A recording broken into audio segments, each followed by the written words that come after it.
Welcome to Mainstream with Harpreet Singh Toor. आप सबनू प्यार भरी सत श्री अकाल, नमस्कार, आदाब and shalom.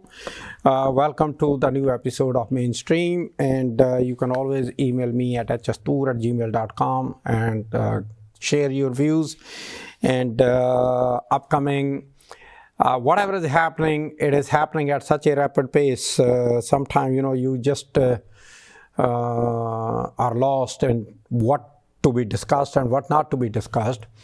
And out of this whole issues which are going on, there is another issue, and that issue is our own community. We are our own biggest enemies, if I may say so. The reason is that when I go out, people reach out to me, they ask me questions.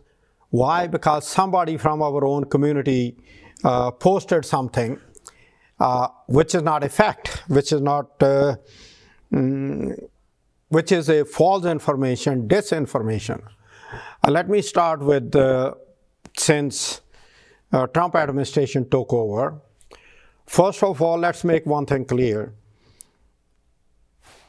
President Obama was the one who deported maximum number of undocumented people.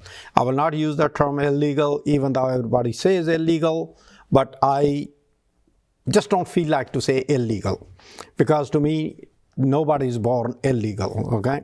You always come because of a relationship. He still is the one who deported more than anybody. But how many people heard that? Joe Biden also was deporting constantly. Last year, which is 2024, from January 20 to February 20, Joe Biden deported close to between 8,000 to 9,000 people. Even I never heard that. I try to keep track of all the news, whatever is happening and this and that, but I didn't hear that. And yeah, the Trump administration has deported about 14 to 15,000 in the meantime, but the hysteria created and disinformation and that fear which he has been able to create, which he always admit that you seed the fear in the minds of the people, and then you make them do whatever you want you to do.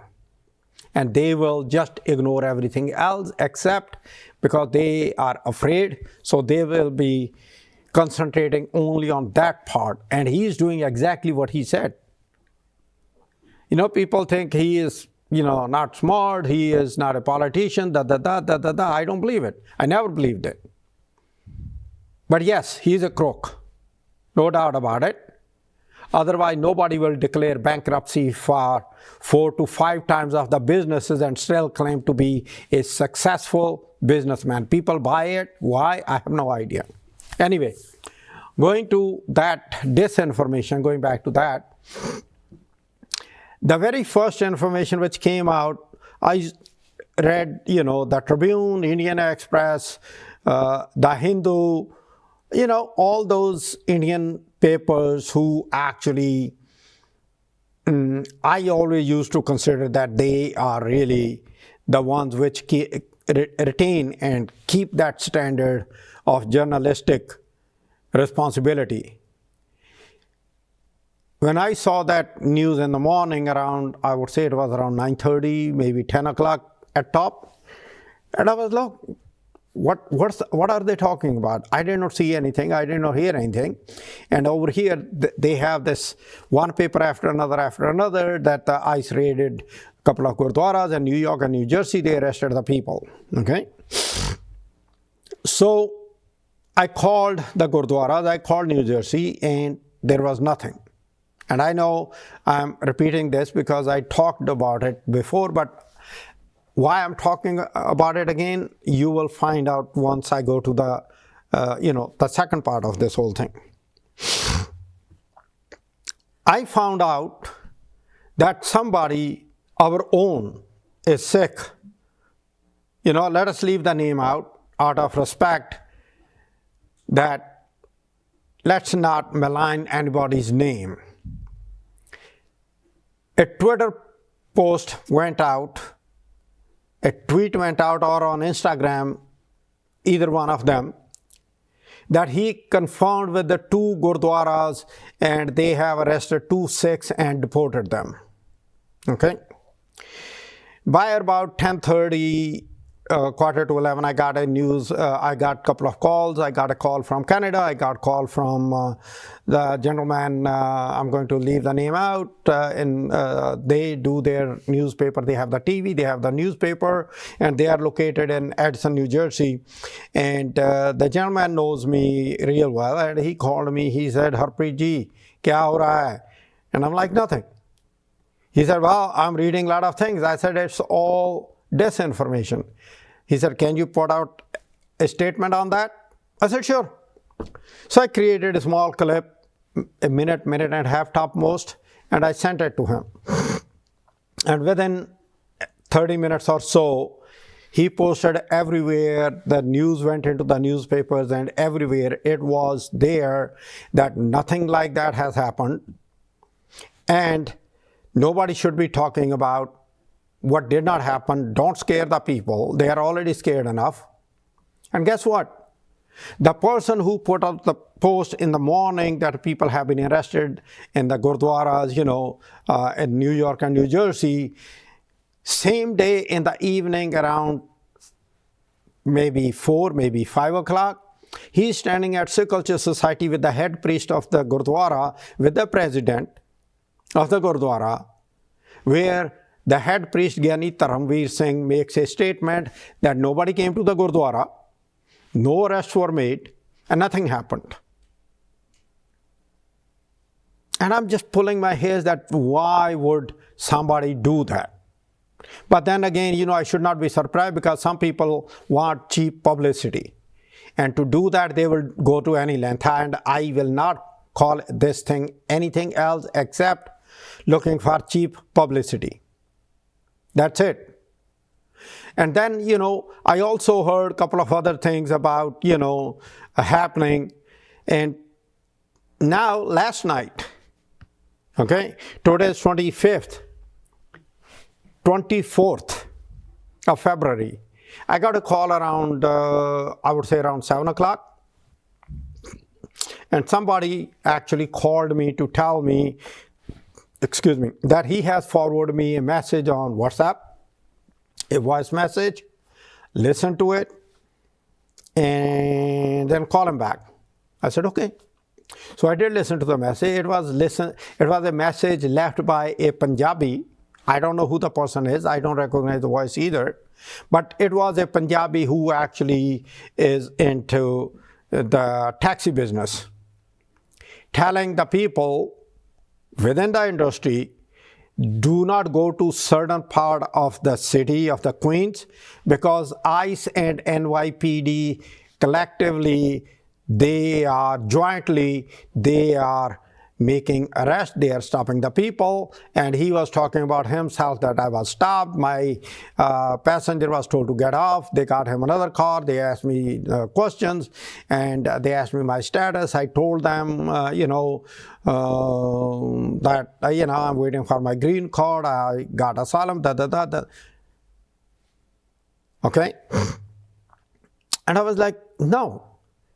The chief of NYPD about 3 weeks ago made a special statement that NYPD will not involve and allow ICE to do what they are looking for to do. Okay? So I made calls to a couple of my friends who actually are in NYPD and who are in the community affairs, So naturally, if you are in community affairs, there are things which you are aware of. You know those things. Okay? So they said, no, nothing is happening, and we are still not cooperating with the ICE. So I called back the gentleman who actually sent me the information to tell him exactly what's going on. So they will track it down. But again, the question is, in the first instance, a Punjabi. In this instance, again a Punjabi. In between other Punjabis. And honestly, I have no idea why would they do that. You know, on the one hand, you talk about you are here to serve the community, you are serving the community, you are here to take care of the community. On the other hand, you are literally scaring the hell out of those people who are already scared, who have their work authorization, they have their social security numbers, they have all those things, but they are not going to the work. Let's take a break. I will be right back after the break. Welcome back to Mainstream with Harpreet Singh Toor. So here we go.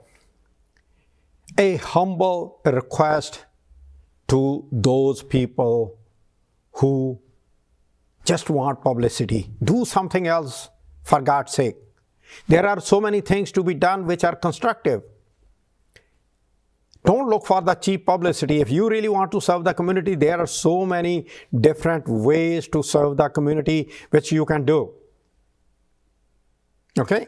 So please stop this cat and mouse game where you don't need to play. And I'm still trying to not to name the names of the people, but if the things did not stop, I'm going to go against the advice of the people who are well-wishers of me, telling me, please, Toor Sahab na karyo, Toor Sahab na kahiyo, Toor Sahab nahi, Toor Sahab nahi. I may end up going against their request and their wishes to call the name or the names of the people who do it. Either you stop it, or I will give the names and then let the people deal with it who actually are afraid or get afraid because of your postings. Now, coming to the facts, okay? Of course, Trump is not happy with the number of people who got deported because he actually won the election on two agendas. One was undocumented people, to get them kicked out of the country. That was the language which he used. Number two, inflation. Okay? Inflation was already down. Now it is picking up, actually. It's getting expensive. You know, because of bird flu, you don't get the eggs. I was shocked. You know, for 12 eggs, you pay $14, $16, depending on where you are. And I was actually reading in New York Times that depending on which block you are on, the prices of the eggs could be different. Surprise, surprise. You know, it's a supply and demand issue basically. So inflation is ticking up, but nobody's talking about that. The only two things which are being discussed about American general public, international will talk about it, is Doge, which is Elon Musk, and deportation.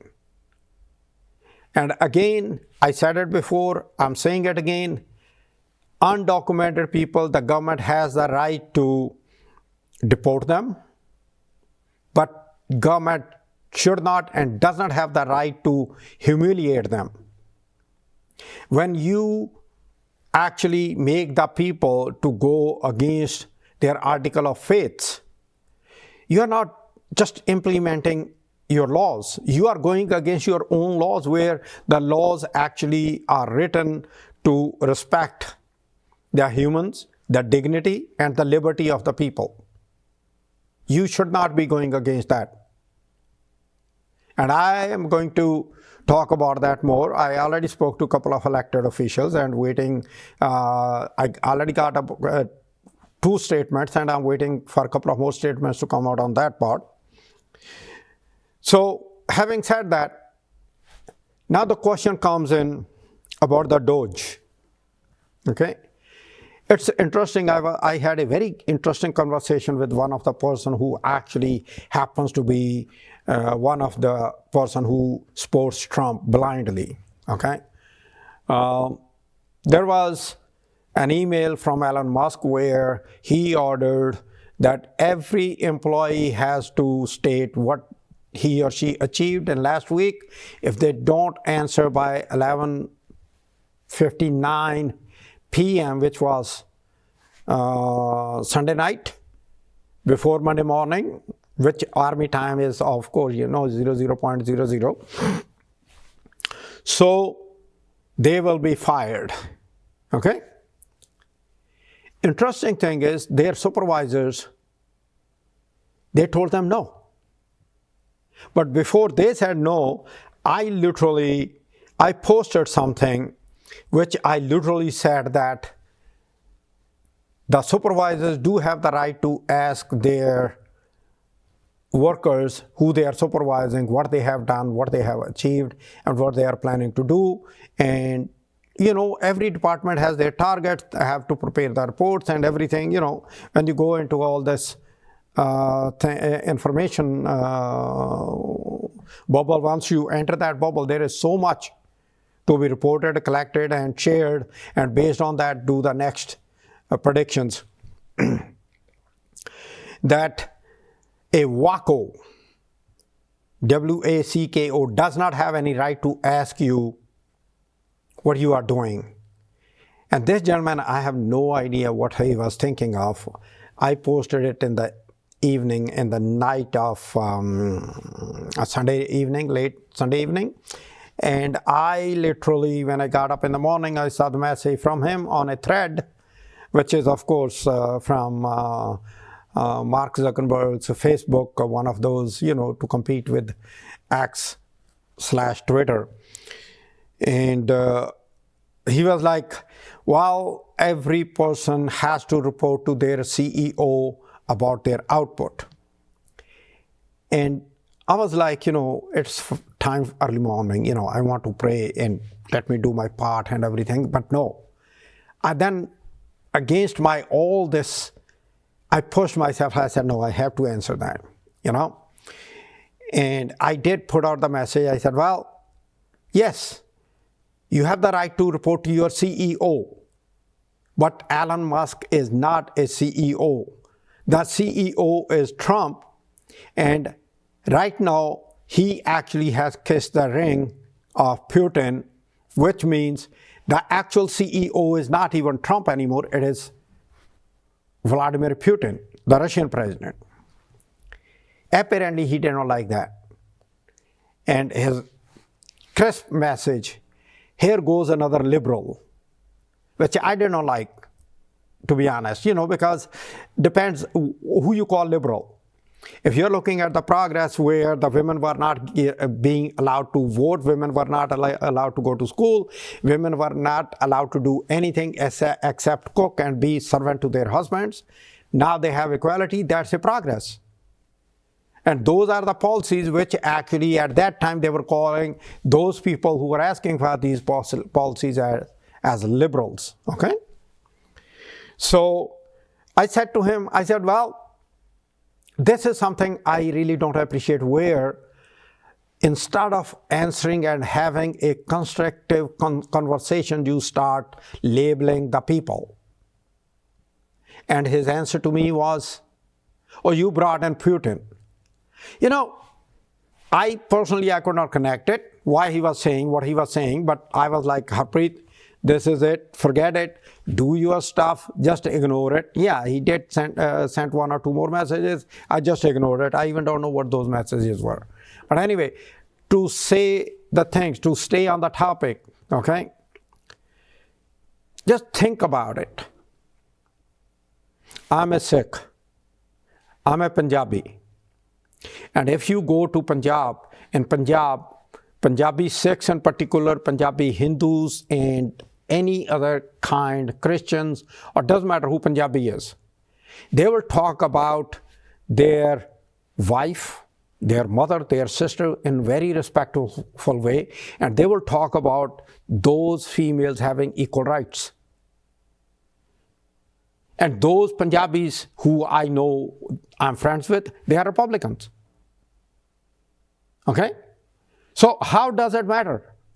To me, that is not the issue. The issue is having equality, and if that is called a liberal policy, then yes, I'm a liberal. Okay? I don't agree with a lot of things which Democrats also come out, but that doesn't mean that I want to kill everything else just because I don't agree with one or two policies which they are propagating. You know, I just have to ignore that part and I have to work on what I believe in. And those were the reasons actually that I ended up getting more votes than any other Democrat who ran from that red district. Let us take a break. After the break, I will be right back. Welcome back to Mainstream again. So now let us do a deep dive into international politics also, which is very important, okay? Trump actually, drawing a line between Europe and US. 24th February, yesterday, it's exactly 3 years since Russia invaded Ukraine, okay? First, Joe Biden was issuing, and his department, okay, constant statements. I still remember on the TV, even though the Ukrainian, including the Ukraine's president and others and some of the European leaders, they were also like, no, Russia is not going to invade. No, Russia is not going to invade. And Joe Biden and his staff, they were saying that Russia is getting ready to invade. They are planning to invade Ukraine and they are going to invade Ukraine. Okay? First thing. Then it was assumed, based on whatever Russia thought, that within 3 days they will capture Kyiv, the capital of Ukraine. And the rest of the world also thought about the same thing, that Russia will just run over Ukraine. 3 years later, Russia has suffered huge losses, okay, army-wise and otherwise, and financially. Ukraine also. But Ukraine actually ended up defending, drawing the line in the sand that we will not cede even a single inch without the fight. Yes, Russia has captured about 20% of Ukrainian territory, but it is such a painful, capture of Ukrainian territory at a very heavy cost. But in the meantime, Ukrainian soldiers are fighting every inch. And some of the soldiers who actually lost their limbs in the fight, when they came back, they recovered, they got artificial limbs, and they are going back actually to fight again. That shows the determination of the Ukrainians to actually fight and not to cede even an inch without a fight, make them pay a price for every inch. Russia, it's a huge country. Everybody thought it's a superpower and they will have the ability, but everybody got proved wrong, including me also. There are few things which still Russians are way ahead, even as compared to American, like hypersonic technology. Russia and China are way ahead of US. But that's a different issue. So now, Trump said Vladimir Putin actually invaded Russia, which is such a, lie. Such a big lie. Okay? So what happens? What happened was, European and Ukraine, they brought up a resolution in the United Nations about condemning, and the third year of the war, Russian invasion of Ukraine. And guess who voted against that? US. US went along with Russia. Trump said, Putin is my friend. He always said that. Even during the first term he said it. He's still saying it. So let's keep it there that Trump actually literally is an asset, if I may call, of Russians. Okay? and his administration, the people who are in administration, that's another topic needs to be discussed thoroughly. And I guess I will have to, one of the show prepare completely about everybody, whether it is Hexet or it is Patel or, Naomi, Attorney General, everybody, there was something in American system. It is still there to some extent. And that was and that is that there are checks and balances. And there has been a consistent effort to kill those checks and balances, to kill the system. Because one of the reasons why America is where America is, that system actually works. It works slow, no doubt about it. It's like any other system. And the reason is because of the checks and balances. You have to come up with the idea, somebody have to look at it, and somebody got to give a go-ahead to do it. And that's how it works. And the fight is against the system. And, there is another very interesting thing which, on Ukraine, when President Trump tried to, in a meeting with Macron, the Russian president, French president, I'm sorry for that. Macron actually told Trump right then and there that you are wrong. And that actually is called where the diplomacy at its best, that one president is telling the other president, the president of the United States, which happens to be still the most powerful president on this planet Earth, that you are wrong. And Trump does not like that. One of the reasons why Trump is against Ukraine is not, there could be a million reasons, but the biggest reason is because of Trump's first impeachment was because when Trump asked Ukrainian President Zelensky to come out with a statement against Joe Biden so that he can use it to make Joe Biden that, okay, Joe Biden is a crook and he is doing XYZ, and he refused to do it. And that was actually the first impeachment of the President Donald Trump at that time. Okay? So, having said that, that is one thing. The other thing, this is very interesting that I was digging out, I was reading about it, and different newspapers. This is, I think, in Washington Post, if I'm not mistaken, that the gentleman actually, 21 staff member of the so-called DOGE, Department of Government Efficiency, they quit instead of assisting Musk's effort. And who are these people? They are actually the people, there is a department within US, which again it's a news to me, US Digital Service, a technology-focused unit housed in executive branch, which is the West Wing, basically, that actually has been rebranded by Musk and President Trump as United States DOGE Services. So this DOGE is not an invention, okay? Yeah, the name Department of Government Efficiency, yeah, they came up with that name. You got to give a credit to whosoever thought of that name.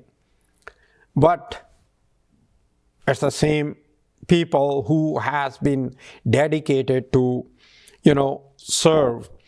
And when they were reached to get the sensitive data about your and mine data, let me mention one thing here.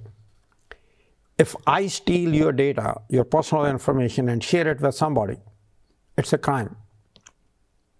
And it is a crime which is punishable. Okay?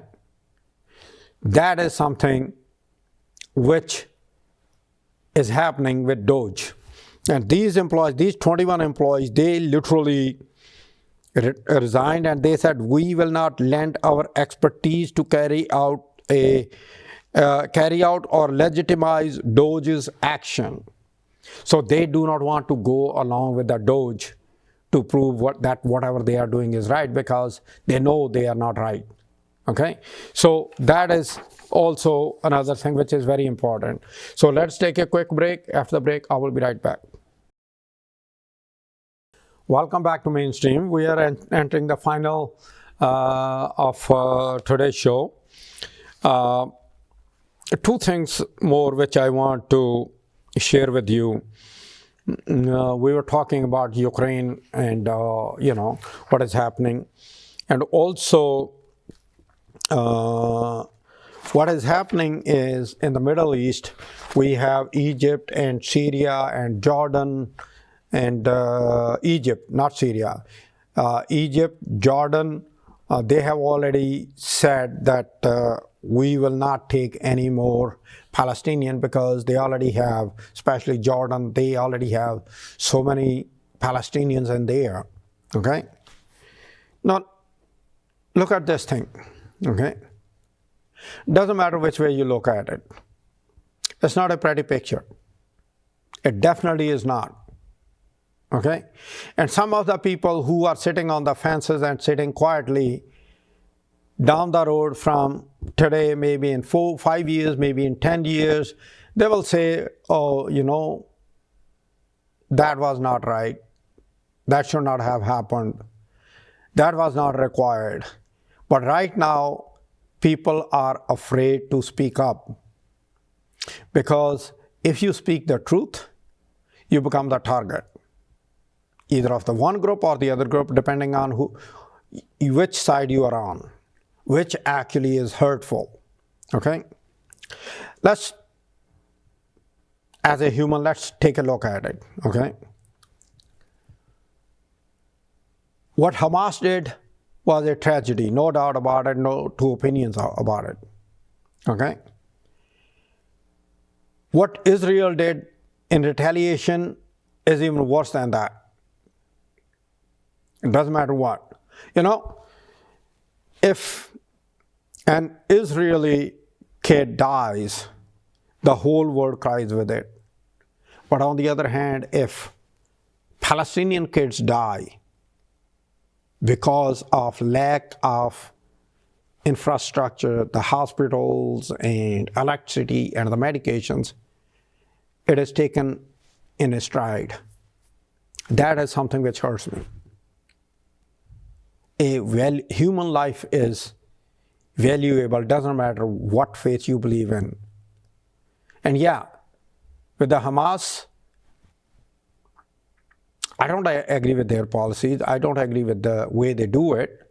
But then again, if we really look at it, when elections were going to take place, I think it was 2005 or 2006, George W. Bush, a Republican, was the president of the United States, and he was told in very clear terms, if the elections are held today, Hamas will win. And he said, let the democratic process proceed. And Hamas won. And they eliminated the opposition.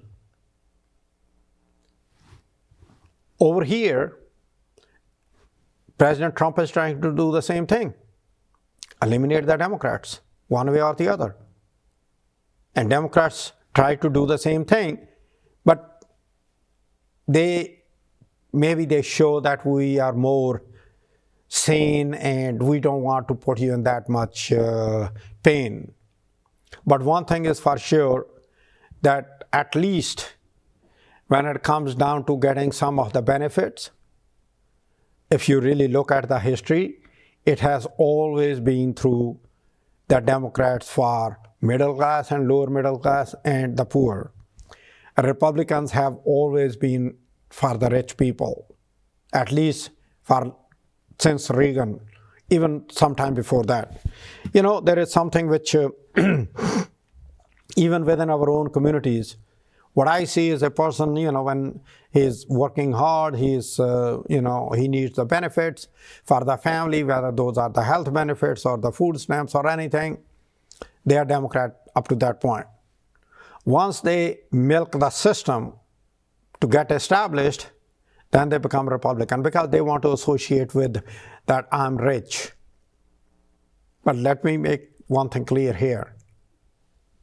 You can change your cars, you can change your houses, you can have a big house, you can have a beautiful, wonderful car, you can have a car worth 4 million, 3 million, 5 million. Your house could be a $20 million, but still when it will come down to the policies which are being implemented now, you still are an immigrant, doesn't matter whether you are second generation or third generation. And that is something which you should know about.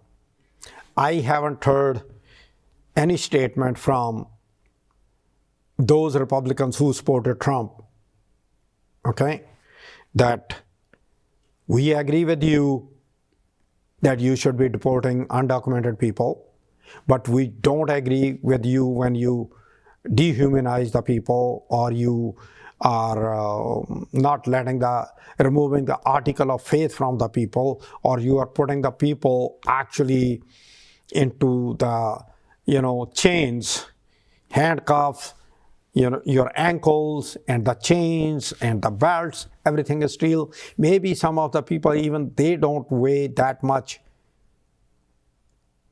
as the weight of those chains and the locks which they are carrying with them, And also, the other effect, which probably I will talk in the next one, is about how this tariffs and everything is going to up and the agriculture sector of the United States, because some of the produce is already not being picked up the way it should be, and soon your pockets will be feeling the punch and the pain of it, because you will not have the product and the prices are going to go up for each of those products. And before I go, the last thing, the House is about to pass a budget. Okay, Senate already did. It's a two-part plan on the Senate side. House wanted to do one big thing. Here are a few things which I want to give you. The Trump called it one big beautiful bill. That's what he wants. Okay, the House Speaker Mike Johnson, along with his team, they came up with about spending cuts of about $2 trillion, tax cuts and spending increases worth $4 trillion, which means the deficit will increase by $2.8 trillion. It's with T like Tom, not B like boy, okay? And how it will affect? It will affect your energy. It will affect your Medicaid. It will affect your Medicare. And it is going to be worth about $880 billion. And the red states are the states which will actually feel more pain because they have more people on Medicaid and Medicare than the blue states. Okay? And the blue states are the states which actually contribute to the federal budget more than what they draw from the federal budget. Okay? Education, that's another issue where the cuts will be to the tune of close to $330 billion, which actually looks at the child welfare and the student aid. Okay? The other one is SNAP. That's also under the lens. There are going to be a cut on crop insurance, the farmers, worth $230 billion. And these are the farmers which actually overwhelmingly supported Trump. Okay? Then judiciary and homeland security. Okay? Judiciary increase about $110 billion on homeland security, 190 billion, sorry. And the other one is defense program. That will be another $100 billion added to it, okay? Then the tax cuts. Let us look at this. up to $4.5 trillion in tax reduction, okay? And who are the people who are going to get this tax break? Remember last time, 2017, when the tax cuts took place, the billionaires got billions of dollars in the tax break. And in 2020, when Trump was planning to run, even before that, I think it was 2019, at Mar-a-Lago, there was a get-together of these billionaires, and Trump said openly to them that I gave you billions and you owe me millions. You know, so we should not forget those things. We should hold our elected officials, we should hold their feet to the fire. And if we don't do that, then you and I will end up paying more for the policies to make the rich even more richer, and we will end up at the receiving end once again. With that note, till next time, good night and good luck.